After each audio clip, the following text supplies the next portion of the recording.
Welcome back to another episode of the TCG Table Podcast. We have a very, very special episode for you guys today. So, my guest today is a trailblazer in the TCG, the sports, and the collectible hobby. First burst into the scene in 2022, if I got it correctly, in Las Vegas. Her and her husband, Dan Bliss, created a little-known show at the time called The Front Row, and with the intent to bring a modern approach to car shows.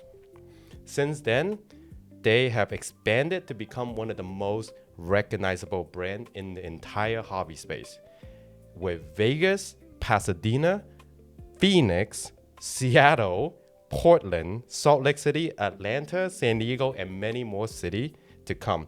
You might have known her. You might have seen her run the show. And if you're a vendor, you definitely been on your best behavior when you see her around. So, without further ado, please welcome my guest today, Angela Bliss, the owner, the organizer of Front Row Car Show. How you doing today? I'm fine. It's so lovely to be here. Thank you so much. No, it was amazing to have you. How do I follow that up? No. These are all the accolades you earned through the hard work. So, well, thank you. Yeah. It's been fun. It's been fun so far. So let's Yeah, it's been that's awesome. amazing. And again, thank you so much for coming in. I know you just came in to Pasadena to set up the show. Ladies and gentlemen, we are about to head into Pasadena Front Row, middle of the year. So what an amazing time to be a collector, hobby, vendor, everything. Absolutely. Yeah, it's the hobby is hot. It is incredible right now, and we are thankful, as I'm sure you are, thankful every day to be in this moment in time, in this ecosystem. Absolutely. Yeah. So for the next hour or so, definitely love to get to know you a little bit better and, pick your brain on some of the topic. And I'm sure we'll get to some hot topics that the viewers, the listener would love to learn a little bit more. So all right, let's get go. started. All right. So take me back to 2022. What made you guys want to start a car show? Give me the origin story of Front Row. Okay. So as you mentioned, my husband Dan, we created Front Row Car Show together. My husband Dan has been a collector for a very, very long time, and one evening we just moved to Las Vegas. So we used to live here in LA, and we moved to Vegas, and he would do local shows. One evening we were sitting on the sofa watching TV, and he said to me, hey, if I organize a show, so in other words, if he organizes the show, would I run the show for him so that he could be a vendor? And what a smart thing to do. Dan, I applaud that. He wanted to create a fun show for attendees, for collectors, and a fun show for vendors. And I said yes. At the time, we had 60 tables, 60. It was a one-day show, and it was going to be our home show. It was going to be Vegas 2, maybe 3 times a year. And that was it. So I agreed, and I ran the show so he could be a vendor. I still run the show. That's right. And so he's still a vendor. That's right. I see it all the time. That's amazing. Be careful what you agree to, right? That's right. That's really awesome. Going into it, did you guys have any vision at the time, right? Obviously, you just mentioned let's just run a show, right? Like, who knew this little thing would just explode? So walk me through, how did you and Dan wanted Front Row to be maybe different than the show at the time that already exists? Yeah. It was really important for us to have fun. Whatever we do, whatever we've done in life, it's all about the experience and having fun. So we started with, giving lots of prizes away, giving, the hobby hunt for kiddos. That was core to us. And Dan, in one of his past lives, he has owned concert clubs and he's organized music festivals. So for him to have that energy to create that energy with people in the room. That was cool. It was all about having fun in a room with people who just want to talk about the hobby and just want to be together, and that was the origin. To answer, do we think we at the time we didn't have a bigger picture. We both were doing other things, and this was going to be a little, as I say, 2-3 times a year. It was not going to be a full-time thing. So we didn't have a bigger picture, but having said that, Dan and I are both big picture people, or we're at least like, we'll give it a try, let's see what happens kind of people. So even though, and it took us a bit, it took us quite maybe even a year to even contemplate or even visualize or see what was happening as we just, hey, this is what we're doing. And it just grew, because From Road Card Show grew very organically for the first 12-18 months. Extremely organically. Definitely I can see, I think anybody who look at Front Row today can tell you that exact sentiment, right? I'm actually, from what you said, 65 vendors table to now, oh my god, I don't think you can keep count anymore. So our Pasadena show that we're going into right now is our largest show to date. That's 770 vendor tables this weekend in Pasadena. Our average show is about just over 500 tables is our average show. So we've got some smaller shows. Still having fun. I mean, let's just take a moment to acknowledge that accomplishment, right? So, I mean, 65 to now, almost near 1,000 vendors. That's crazy in its own, right? Curious to maybe again take you back to that time. At what was there a moment in time when all of a sudden you guys are like, wait, we have something bigger?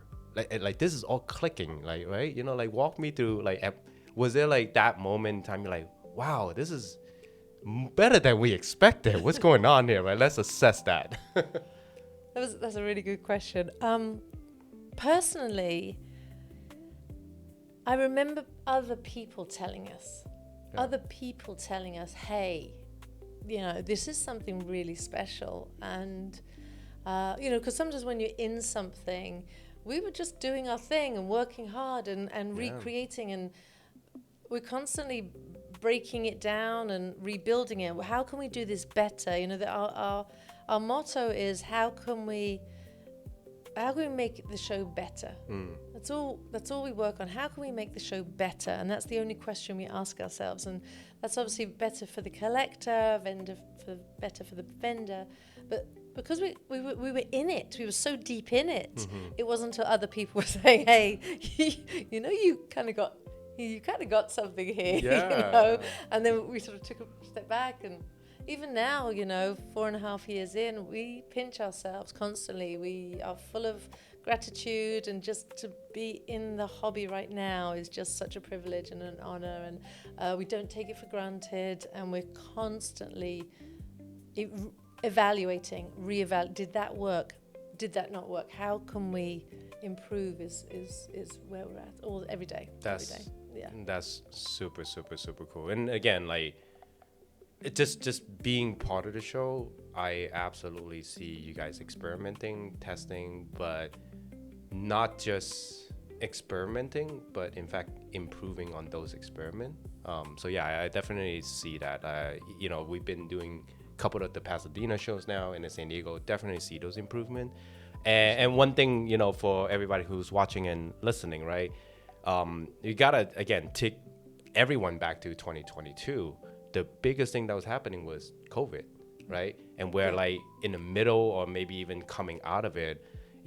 That couldn't have been an easy time for you guys to start something, right? So just walk me through that.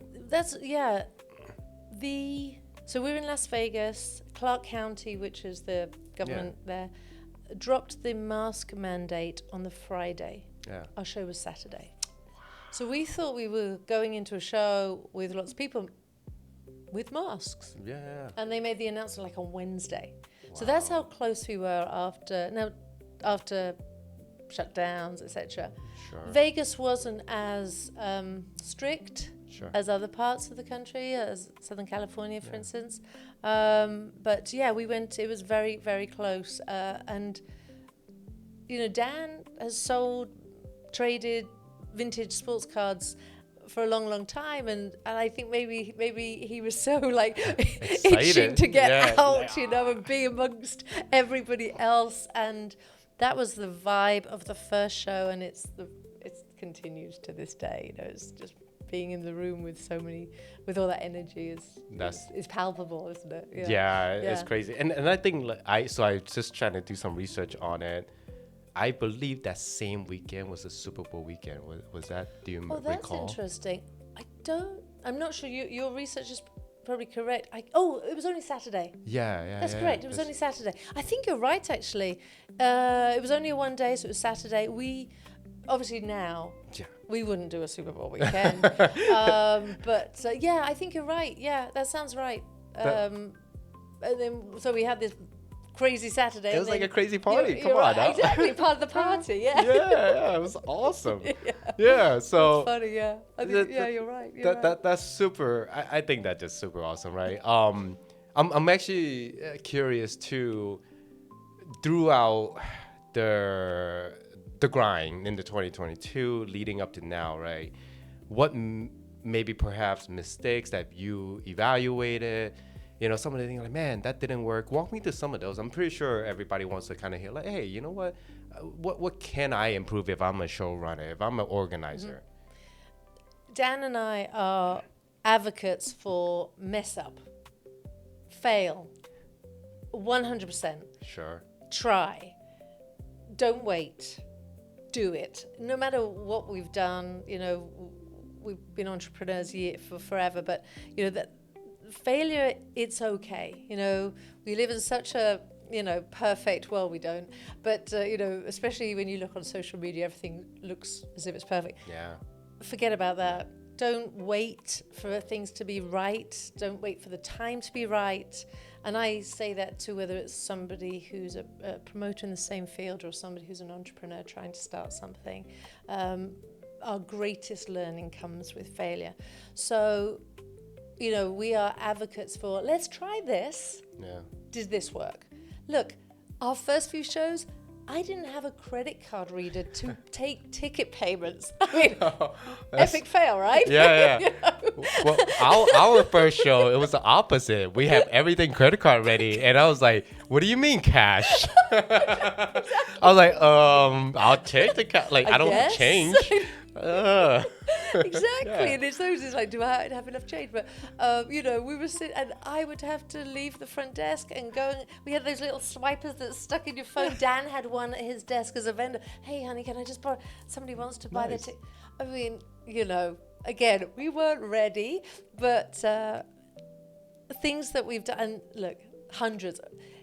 We will make a mistake this weekend, and it's okay. Sure. It's okay. Because we try things big and sometimes they don't work out and it's okay. Or sometimes it's not the right time. Hey, remember we tried that, it didn't work, but maybe we just need to tweak and try it again. We're big advocates for mess things up and see how we can improve on that for sure. I mean, the biggest fails is when we've let down collectors, and we've let down collectors when the room wasn't big enough, and sometimes we book the convention centers or the rooms 9 months, 12 months in advance, and the hobby was just growing exponentially around us, ahead of us, and we'd get to the show and be like, we'd have lines outside. Yeah, by the time you get to that show day, you're like, oh my God. Look what's happened to the hobby, exactly. That I think, letting collectors down is always like that's the heartbreak. That's like, because I truly believe that, we're an ecosystem, and that if we don't look after that collector, that then they may not want to come to another show, whether it's ours or somewhere else.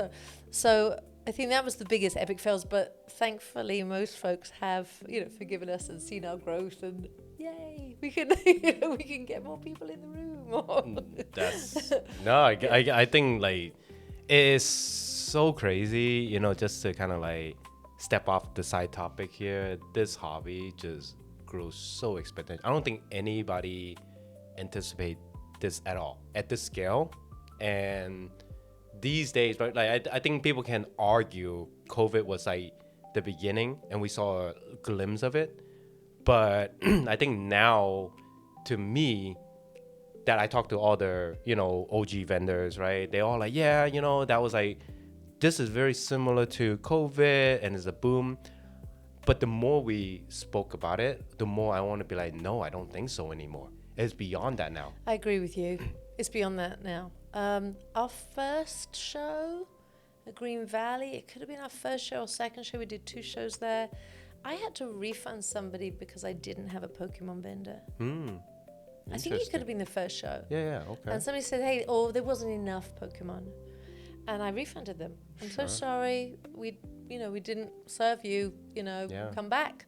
We promised to get it. But, right? Yeah.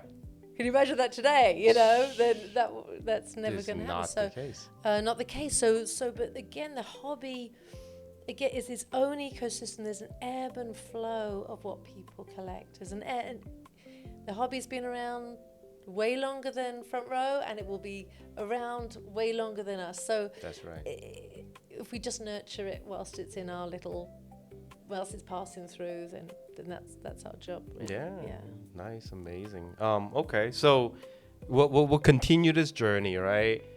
You now done a couple of shows in Vegas. You started with like, people telling you, hey, this is a great show. You got something special here. Now you're thinking like, well, maybe we should expand. Walk me through that step, and really the journey, right? Because I'm sure it couldn't be easy, and I'm sure it's nervous, right? So yeah, walk me through that experience. I'm sure people would love to know. Well, first of all, I'm nervous about every show, so that doesn't right? go away. So, so we were asked to, it was literally that, and we get that now. And it's just such an honor for people to say, hey, bring Front Row to this city. Yeah. Love that. So it was, hey, bring Front Row to. Well, Dan and I used to live in LA. We met in LA. So this is like coming home. So to have our second city be Los Angeles, be Pasadena, it was a very, it was an easy decision for us because this feels like a home, you know. We have friends here, so bringing our show here and then, hey, do you want to go for dinner? Or, do you want to hang out whilst we're here? Felt very normal, and I don't want to say easy, but it was an easy decision. Sure. We love Pasadena, we love the convention center, and we saw that where we could grow within the Pasadena Convention Center. Our second city was Phoenix.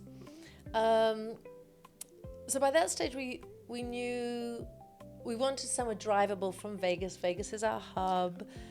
So it's 4 or 5 hours to Pasadena, makes sense. Okay, Phoenix. And that was great. We were in a much smaller venue for too long a time. It's time to grow, and we're excited about our next show in Phoenix, which will be at the football stadium.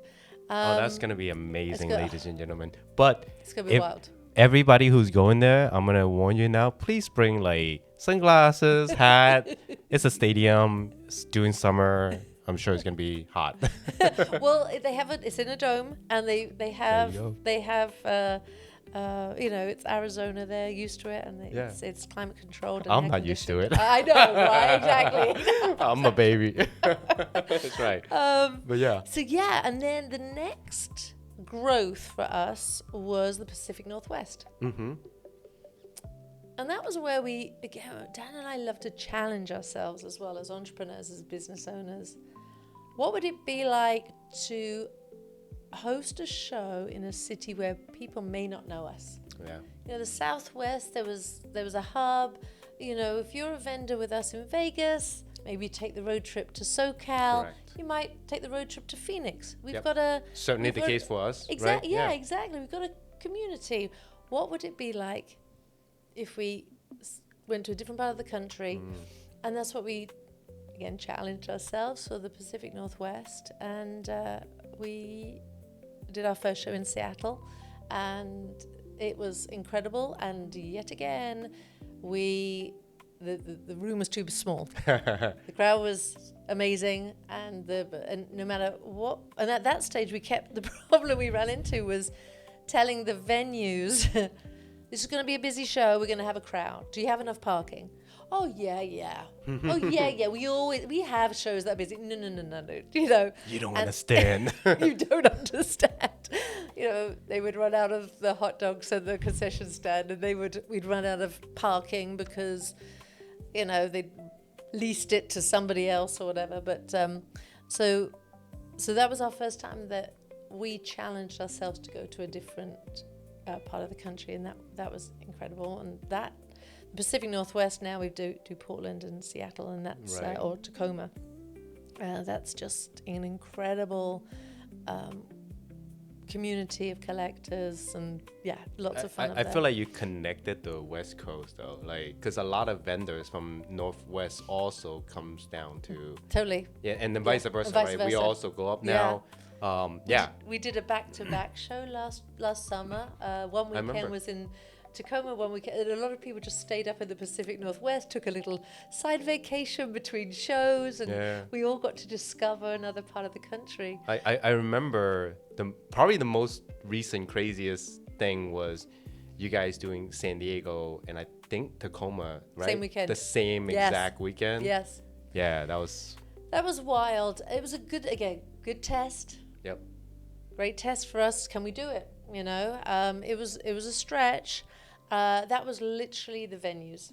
The venues both gave us those dates, and we were waiting on one of them to say, actually, we have the date the following weekend, or 2 weeks later. And we were waiting, and we were calling. And, oh no, I guess we're doing this. Did you have the hard conversation with Dan? You're like, Dan, I'm sorry, you're not a vendor this weekend. That was the hardest conversation about that. That's right. He was. It's always the first time. That was the one and only time. He's still not happy about that. He was supposed to be part of the team, bless him, and in San Diego he couldn't help himself. I think the rumor has it, because I wasn't there, I was in Tacoma, he set up, by Hobby Hunt or something like that. He was doing deals. He can't help himself. Yeah, no, that was awesome. Yeah, that was such a good experience still. I think the show still, because I was in the San Diego show. Yeah. I think you and the Tacoma. Yeah. So I mean, even again, we'll talk about this a little bit later. But I think your team just phenomenal, right? So also take a moment and kind of just recognize that. Absolutely, I say this all the time. It's not me. It's not Dan. We have a team. We have a crew. And we couldn't do anything without each and every one of them. We have there's 6 full-time that we work full-time, and we work in the office every day together. And that's obviously Dan, myself, that's Evan, Rihanna, Macy, and Jill is about to join us full-time. Nice. We work every day full-time. And then we have a travel team, and we have about 8 people who travel to different shows. They're flying in today for the Pasadena show. Wow. And then we also have a local team for each city. Wow. So like this weekend, I've got 22 on our team to run the show. That's amazing. So it's not me, it's not Dan, it's very grateful for our guys take notes, team. It takes a team, so surround yourself with good people to help you out. 100%. And every one of our team, they see the vision. They understand our why. They understand that the collector is the number one. They understand that we're making memories. We're helping people make memories of this weekend, and that's our drive. Nice. We love that. That's awesome. Yeah. Talk me through, like we talked about the West Coast, Northwest expansion. I know more recently you started challenging yourself yet again with East Coast, Atlanta, Orlando. talk me through that thought and Yeah. like, well, why there, right? Yeah. So yeah. Yeah, so then it was again, okay. So what we've done is created hubs. Yeah. So we have a Vegas hub, we have a Pacific Northwest hub. Where else can be our hub? Where we can store items and then we fly in and pick up the truck at the airport and da-da-da. And Atlanta was a fairly easy decision because of the community there. Yeah. The collecting community there is huge. You know, the creator of Cards HQ, Ryan, is a huge fan of Front Row Card Show. He's like a kid in a candy store when he comes to our show. And he was an advocate for bringing Front Row to the Atlanta area. And he was right. It was just so incredible to be there. It's if you've never been to that part of the country, it's just I have. you have. Yeah. Oh my gosh, just so lovely. Amazing. Amazing. And little known story, right? I actually grew up in Miami. Okay. I lived in Orlando. So I've been around. And then I met Nurse Joy and my wife in Northern Virginia, like DMV area. So we used to be up and down the East Coast as well. So yeah. Yeah, okay. Isn't that funny how we've all our paths are crossing? Yeah. Always. Yeah. Atlanta was amazing. We had a show which was during opening weekend of the Braves, and the stadium is just across the way from the convention center. Oh, that's awesome. The energy of everything was just incredible. People were going to the game and they were coming to the show, and I went to the game, and it was just such a magical moment in time that and then we're gonna add Orlando. We're doing a back-to-back show in November, so we will load the truck in Atlanta, do our show in Atlanta, drive down to Orlando, and that'll be our first show in Florida, which that's gonna be lots of fun. All right, I'm gonna hide in that truck. I know, right? I want to be part of that Orlando. Go to Orlando. Yeah, you it's can go like- to Disney on Wednesday or something like that. I spent about, I want to say, like a good 4 years living in Orlando, Winter Park to be specific. I used to go to school there, so yeah. Yeah, it's time. You got to come back. I know. Yeah. So, okay, great. I can't wait to see all the success in the East Coast. And you guys gonna build a hub there, right? I'm sure you guys gonna expand more. Yeah. So 2027, we're looking at other cities. Amazing. And see, because once you get over to the further east as well, major cities, major hubs are a little bit closer. It's not a 7-hour drive. It's not it's. Wow, okay, we could do a show there and fly into that. So we're exploring the U.S. map. Amazing. International's next. We talked about it before, but I won't push that yet. Well, my family would be so happy if we did a London I would be so happy. I would ask you to just adopt me at that point. It would be. I mean, we have a number of the UK collectors and vendors who come to our shows, and they're just so lovely. They bring me British chocolate. Amazing. When they come, and but it's growing there. It's growing in Europe, and the hobby is getting bigger there as well. I just love that this hobby connects people worldwide, right? 100%. There's no national difference. There's no origin. It's just pure love for the same, sports, TCG, anything, right? It's just the same hobby. Yeah, amazing. So speaking of which, man, I want to get your take on Pokemon versus sports versus other TCG, right? I know, again, you and Dan have been collecting at heart. You guys been collecting for quite a long time now. Was it always planned to, show love for other TCG versus sports? Take me back to, again, the genesis of Front Row, of your vision, of your mission, right? How did you guys kind of plan, sports at the time versus TCG now, and trying to create that balance, right? Because obviously you want everyone to be included. So yeah, that's a great question. I work on the ratio every single day. If I get a cancellation from one ratio, from one genre of the hobby, I will try and find a vendor to fill that gap. So when I look at so going back, at first, it was very organic. For the first couple of years, it was very organic. Vendors booked if they want to book, and they sell what they sell. But what then happened was we started to see that one genre was taking over.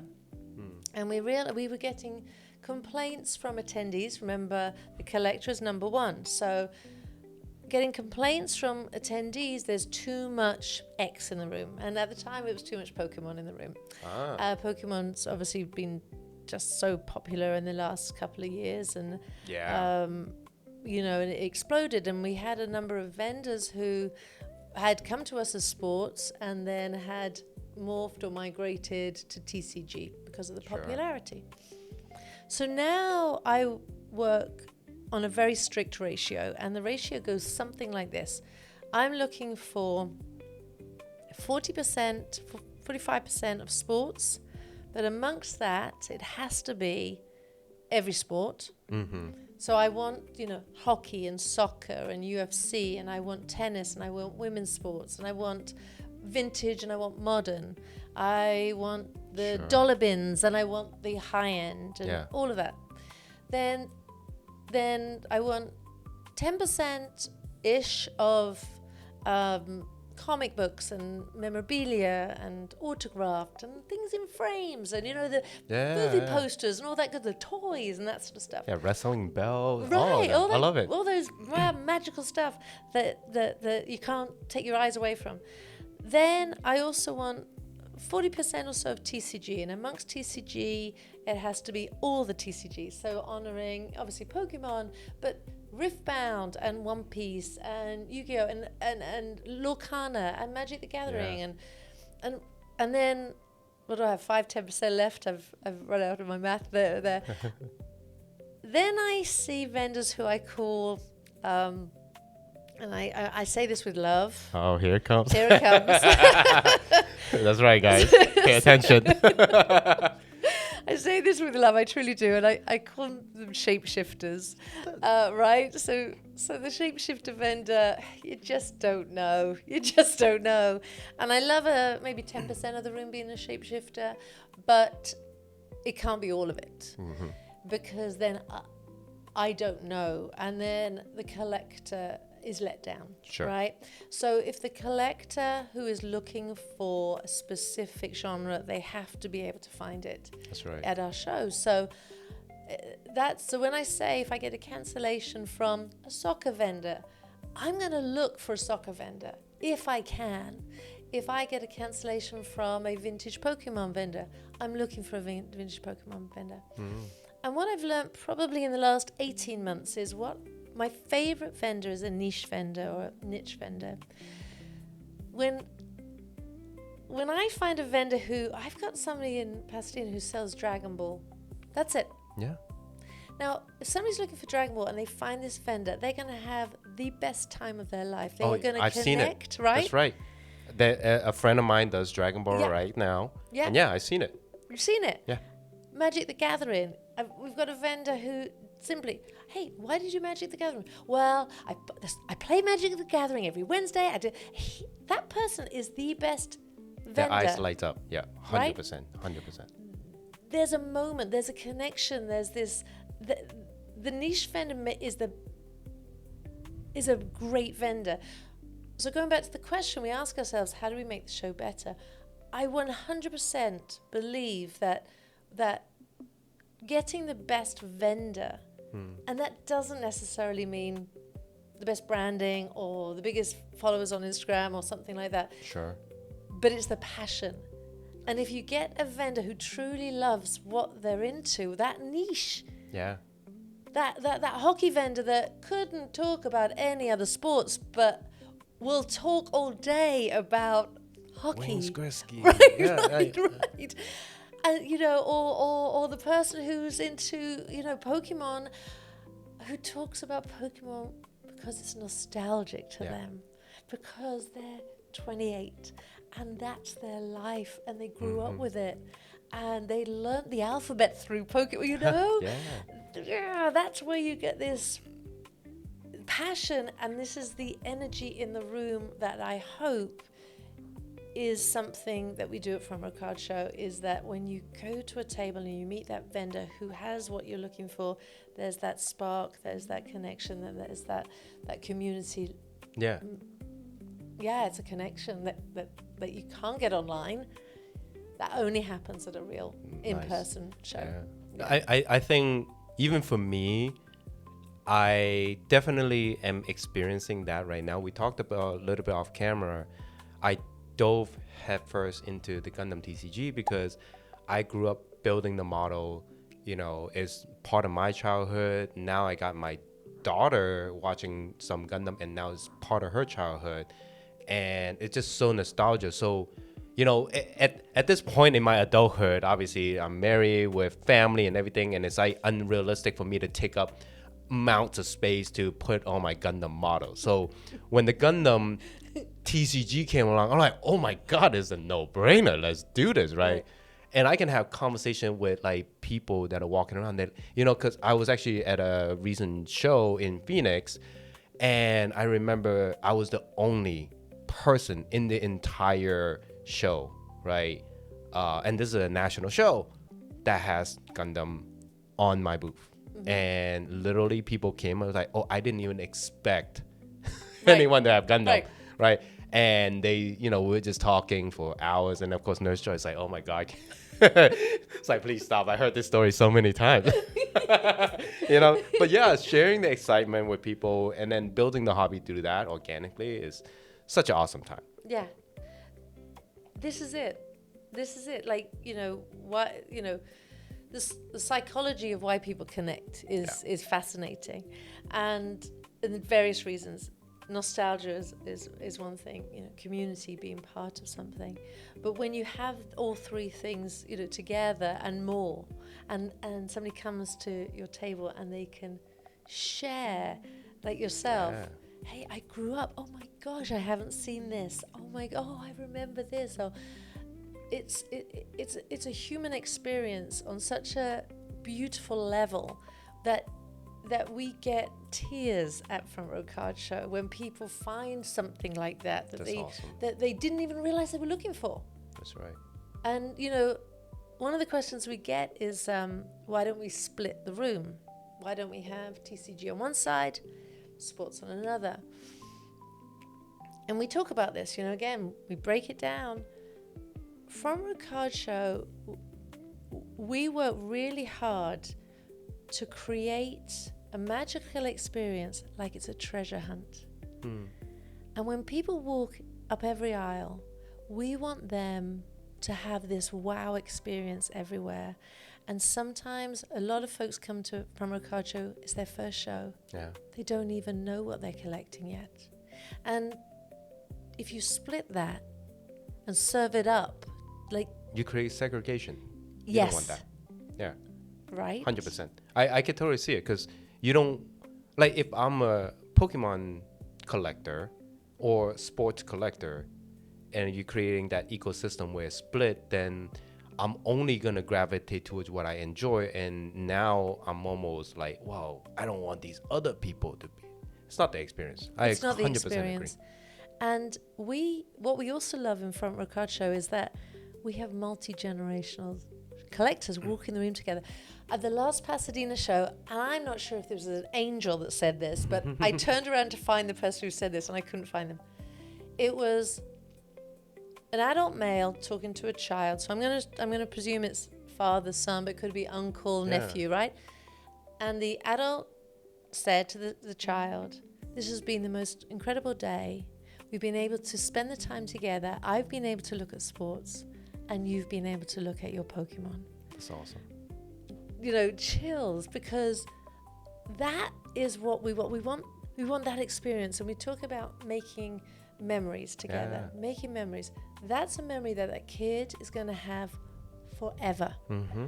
Hey, Dad, do you remember? Do you remember when we used to go to the card shows? And it's not an ego thing. They won't remember the name of the show, and I'm okay with that. Hey, Dad, do you remember when we did this together? Yeah, and that's awesome. Awesome. Priceless. Yep, 100%. And I'll share a story with you. I don't think I even shared a story until I kind of heard about yours just now, right? as a vendor, we create those moments too. So personal experience, right? Like, you know, we get shuffled in the table, and you know, last two show we've been, you know, up in the different section, and the vendor next to us, to the left of us, was a sports vendor. And when we first, you know, finally got to our table, we met for the first time. We're like, hey, how you doing? You know, we're just cordial. We don't know each other. But throughout the day, you know, he's making sales, I'm making sales, and we're talking, chit-chatting. We're looking at each other's stuff, and we just bonded. His name is Ernie, so shout out to Ernie. Oh, I love Ernie. Ernie. I know who you mean. Best Oh, yeah, guy, adorable. Best guy yeah, ever, yeah. right? Yeah, and so we just hit it off because, you know, at the time, I think One Piece was booming, and he has some One Piece, and I was like, hey, you know, this is the cool thing right now, da-da-da-da-da. We're just chit-chatting. Yeah.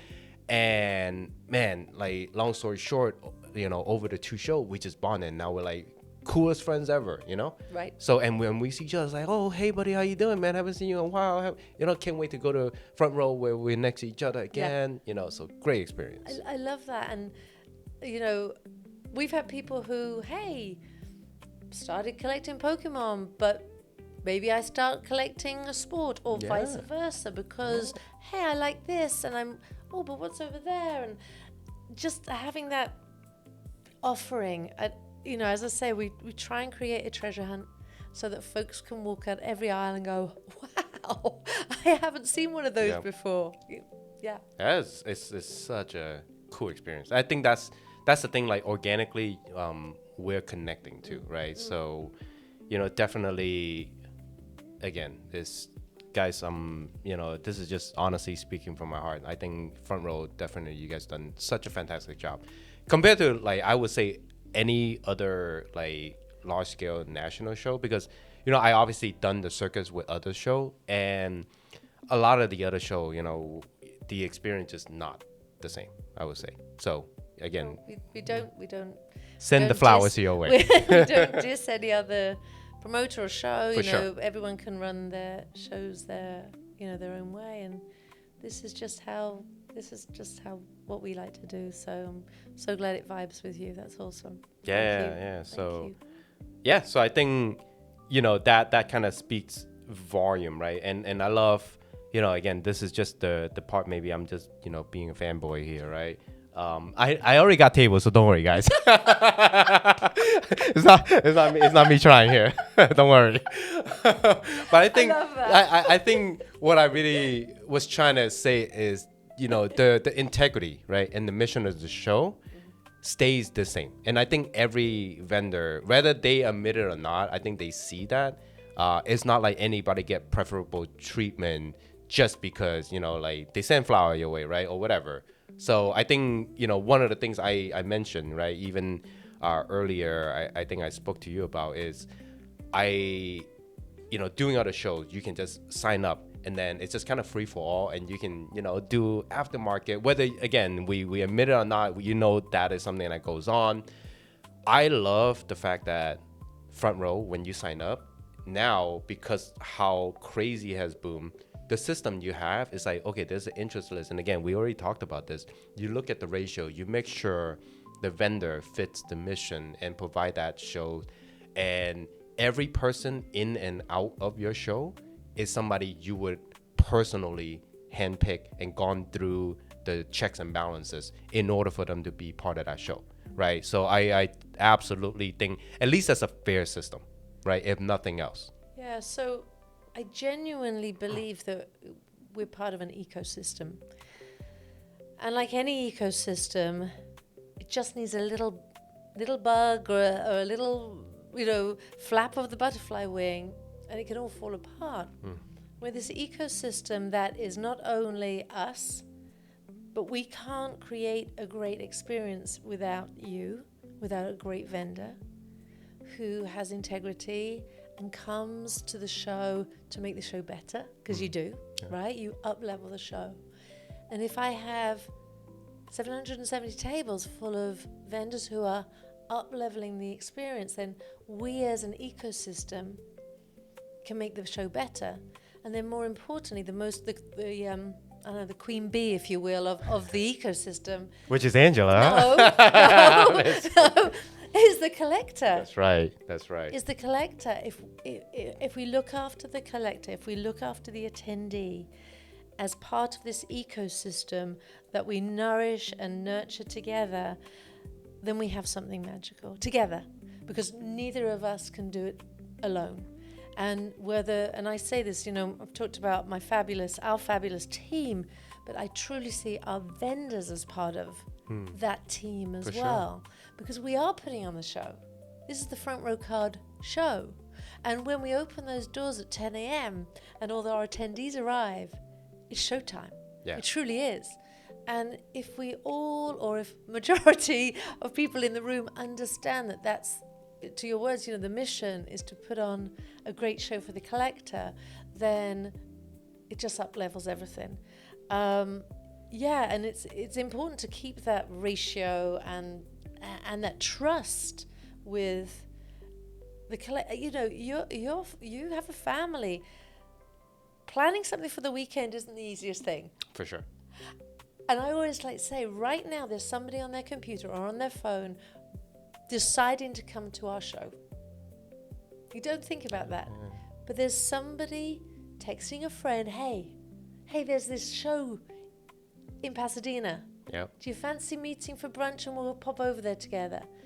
There's somebody making a plan to change their decisions or make decisions about their weekend to come and join us. Yeah.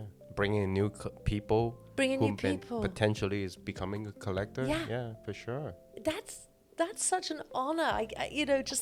We've got this idea, we've got this creation that we're all working together, and I mean it when I say including the vendors as well, that we can really make somebody's weekend and, let's have some fun with it. And that becomes a lifetime experience. And that becomes a lifetime experience, exactly. Yeah. Okay. Yeah. All right. So now, let's get to the juicy stuff. Oh, yeah. This is what everybody waited for now to hear, guys. So here it comes. Okay. So, great. I am for the mission of Front Row. I love it. So let's pretend now 2026, here we are, craziest time to get into hobby. I decided to become a vendor.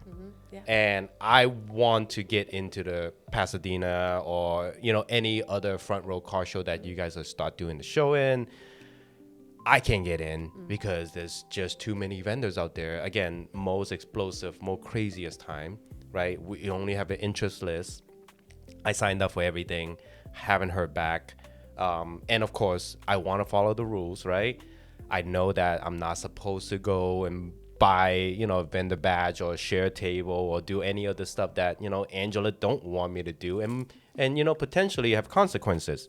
So, Angela, I'm going to ask you right now in front of the camera, what is, in your words, the best way for me as a new vendor to have a shot, and what is a proper way to do it? Is it waiting outside? What are we talking about? All right, great question.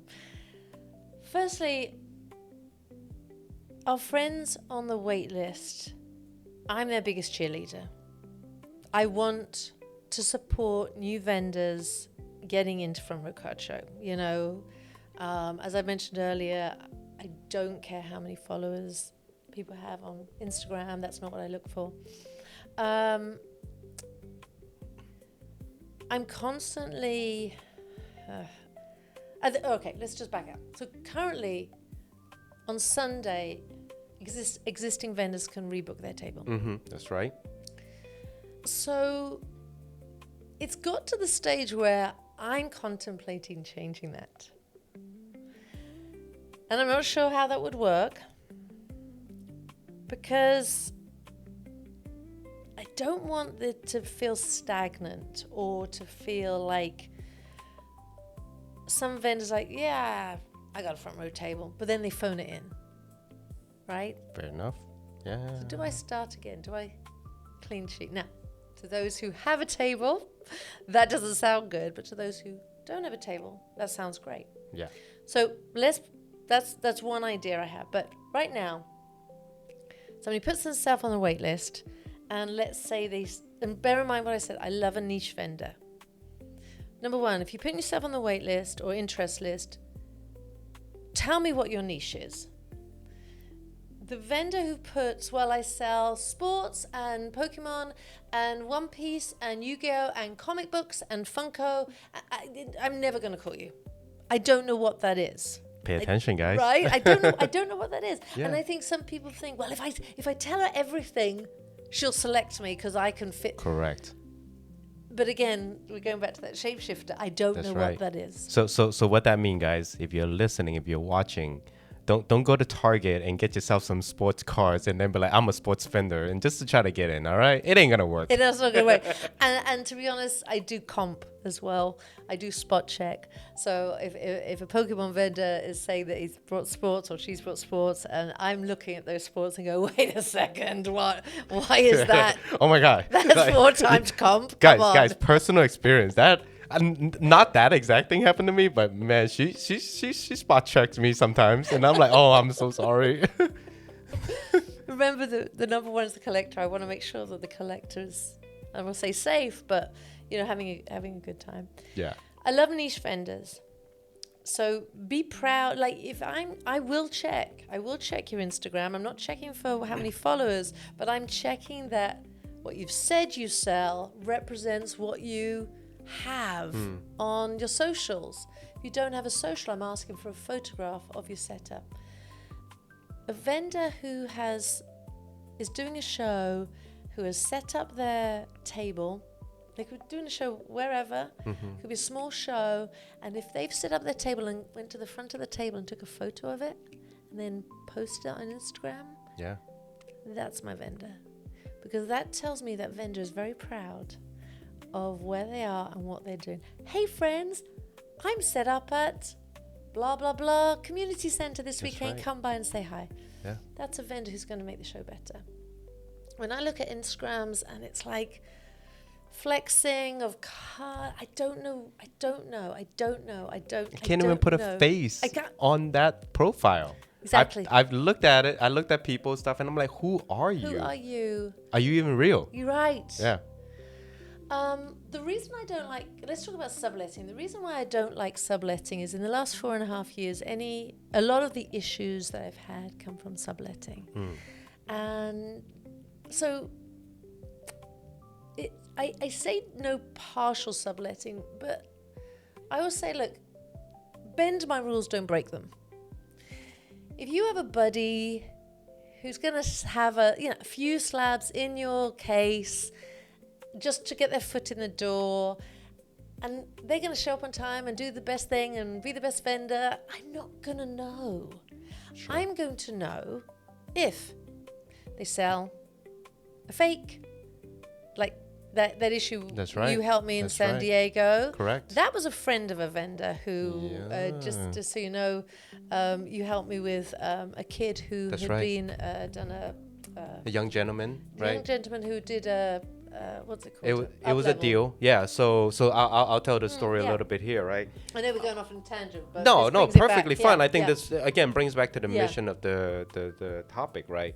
So we were working in San Diego, me and Nurse Joy, and all of a sudden there's this kid who came up, and he was looking distressed a little bit. He didn't outright say it, but he was looking distressed. He's like, hey, can I trade this? Because I'm trying to trade a challenge. And I've always under the guideline of always asking and getting to know who I'm, the young gentleman or the kid, whoever is doing the challenge. Because first thing I always tell them, like, hey, do you know why you even trading?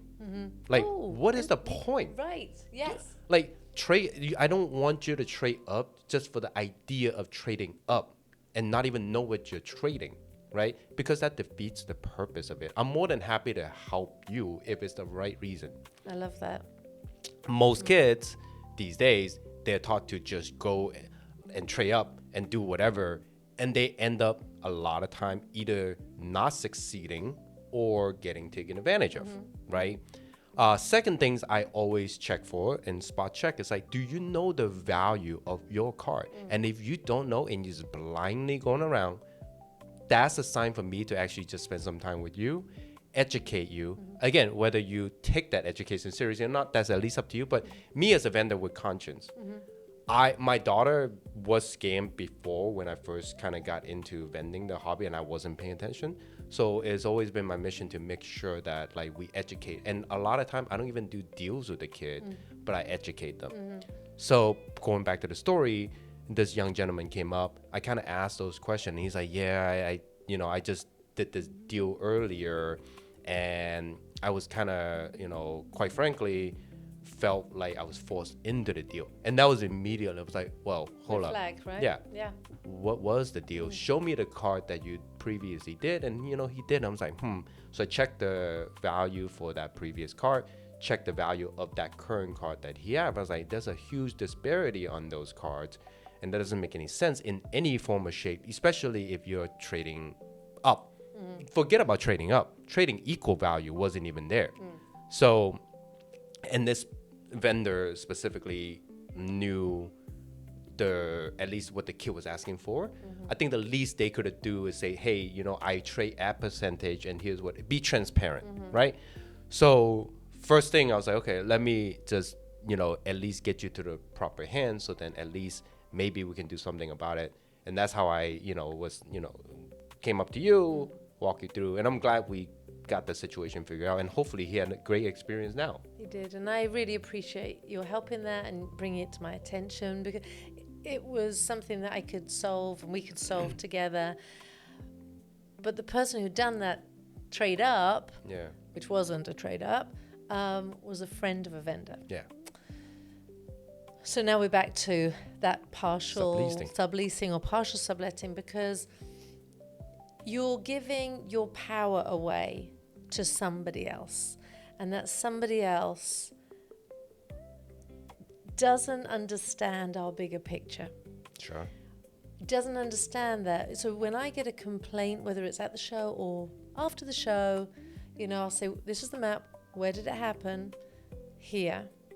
This is the brand, and I'll go and I'll talk. If I feel it's right for me to be part of it, the issue, then I will try and solve, and de-escalate or whatever I need to do. More often than not, when I go to the table or call the vendor, then the response is, so I wasn't actually at the show. Ooh. I sent usually they call it a cousin. Everyone's got too many cousins. There's a trail. There's a trail. But the cousin always brings a friend. And it's always the friend of the cousin. This is yeah. Right? And now I'm 3 communications away from the person who created the issue. That's right. And when I ask, hey, can I speak to your cousin? Or, Kate, does your cousin... Well, my cousin doesn't have the guy's detail. Yeah, exactly.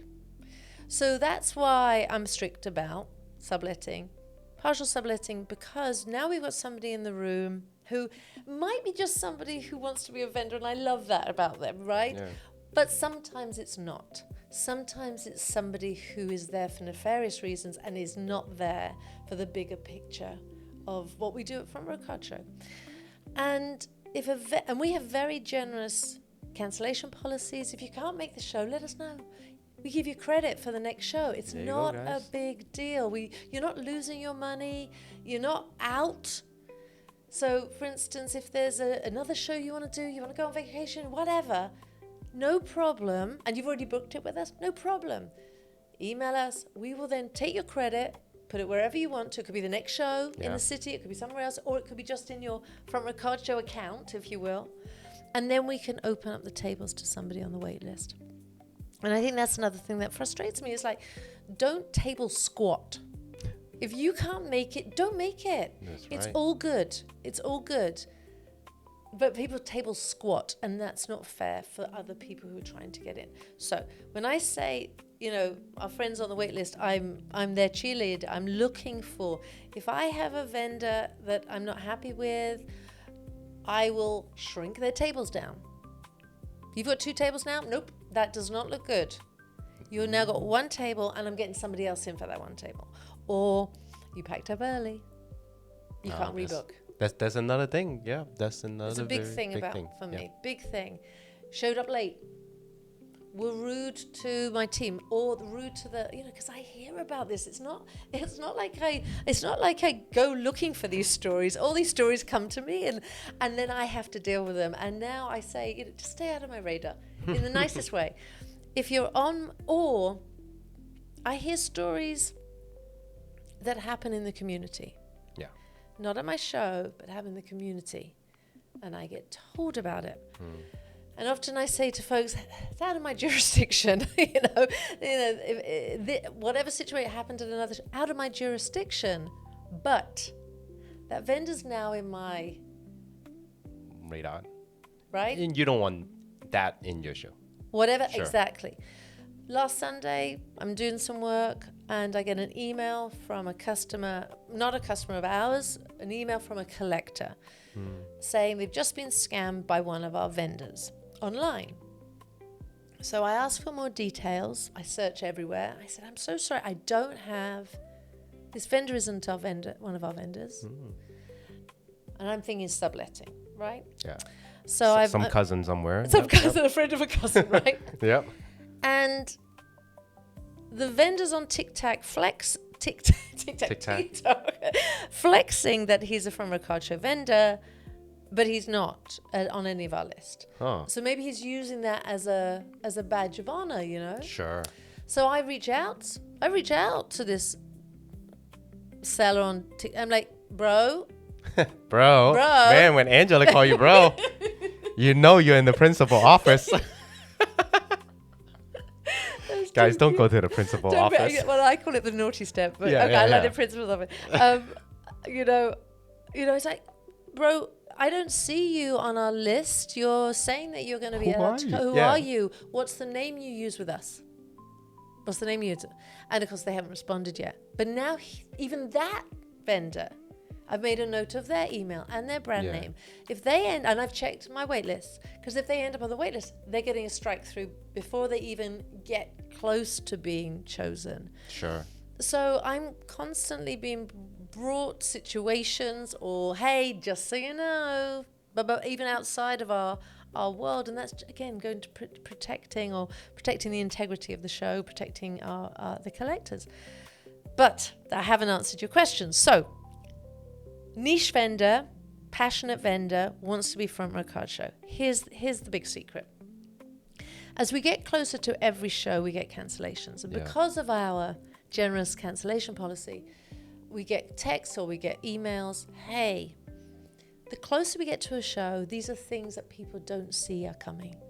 These are the car breakdown, health issues, family health issues. Life can throw some stuff at us, right? Sure. And with a show coming up of 700 tables, there's going to be some stuff coming up, in the next few days for Pasadena. We don't allow empty tables at all. So that's when I start to look at my wait list. Now, and I'm going to say this with trepidation here. If you're on the wait list and you haven't heard from us at this stage, but you're still available, let us know.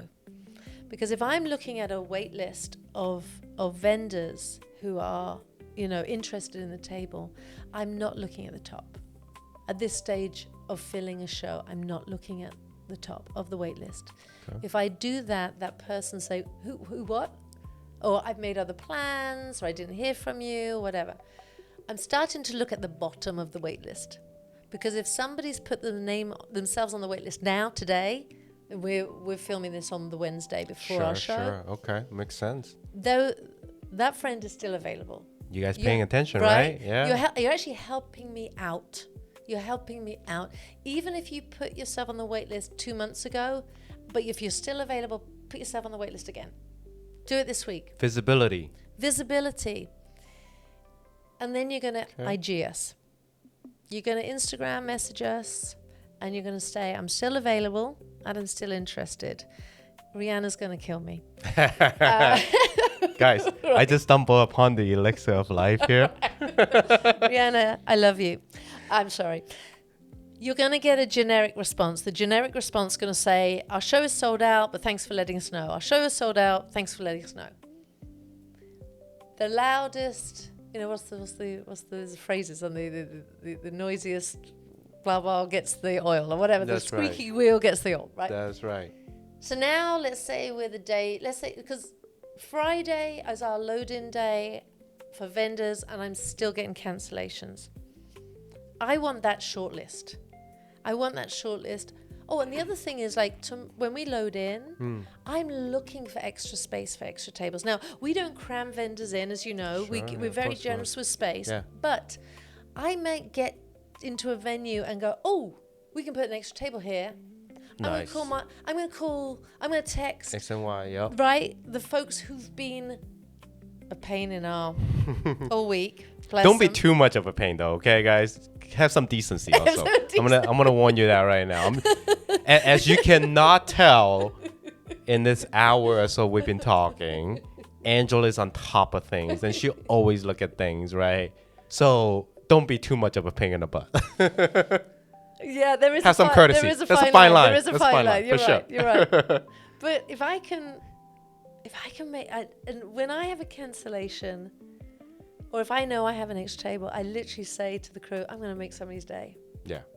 To send that text, to make that call, to send that email, I'm literally, this isn't an egotistical thing. This is somebody who has longed to be with us, has been part of it, has been part of it, wants to be part of the journey. And I'm just so honored that there's so much passion about joining us. So when I say I've got your back and I'm looking for space, I honestly mean it. So that's, let's say it's Tuesday of a show, Wednesday of a show. That's what you're going to do. Now it's Friday and vendors are starting to load in. I don't know yet. Unless somebody's cancelled, I don't know if I have a table. We'll check emails, keep checking emails till we get a cancellation. Now it's Saturday morning of the show. Now I have no shows. Yep. People who just don't show up. Yeah. Or I have tables that don't look good. And they're spread across 3 tables. And I'm like, no, you're one table. I need to fill these 2 tables, sure. Right? Or the no-shows. Now I'm looking at, I need to know that person. I'm ready, my car's packed. I'm ready for you, right? Now for the last few shows, for the last cycle actually, we've had people sleeping on the street. Camp out. Yeah. I was just going to say that.